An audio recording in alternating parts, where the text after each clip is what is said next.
क्रिस्का recording studio Ekangar सराय।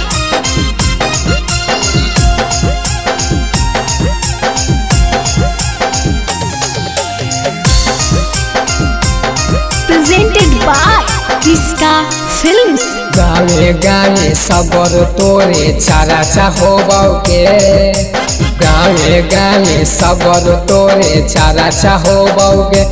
बिना बियाहे के कैसे छौरी तोर लाई कला होलौगे, बिना बियाहे के कैसे छौरी तोर लाई कला होलौगे। दुए महीना के गोदिया में तोरा बेटा बा खेलौगे, दुए महीना के गोदिया में तोरा बेटा बा खेलौगे।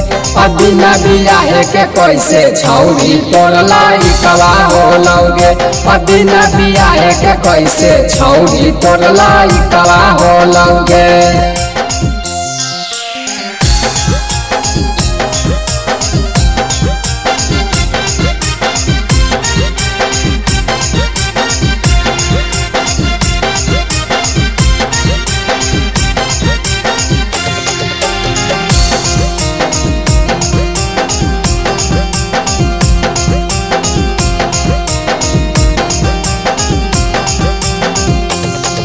अगे चढ़ल जवानी के कोई न सबर, यही से सगरो हो गेल खबर। पढ़े ले जहानी कुआरी बारी, रोजे मिले जहानी बसवारी।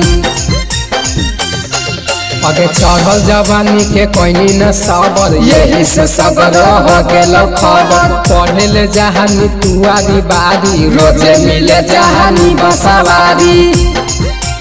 बाबू माई के इज्जतिया सारा ढह गेलौगे, बाबू माई के इज्जतिया सारा ढह गेलौगे। बिना बियाहे के कैसे छौरी तोर लाई कला होलौगे, बिना बियाहे के कैसे छौरी तोर लाई कला होलौगे।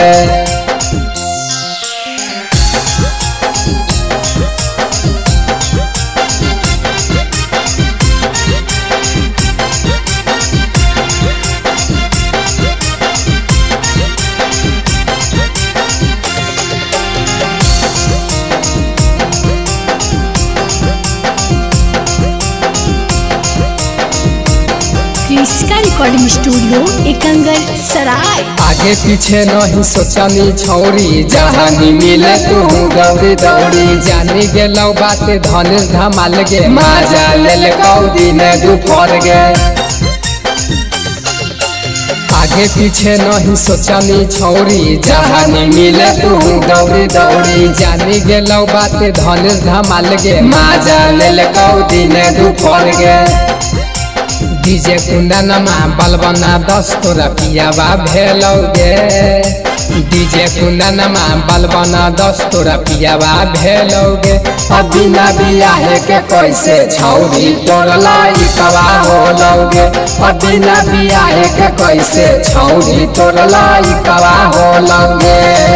क्रिस्का रिकॉर्डिंग स्टूडियो एकंगल सराय।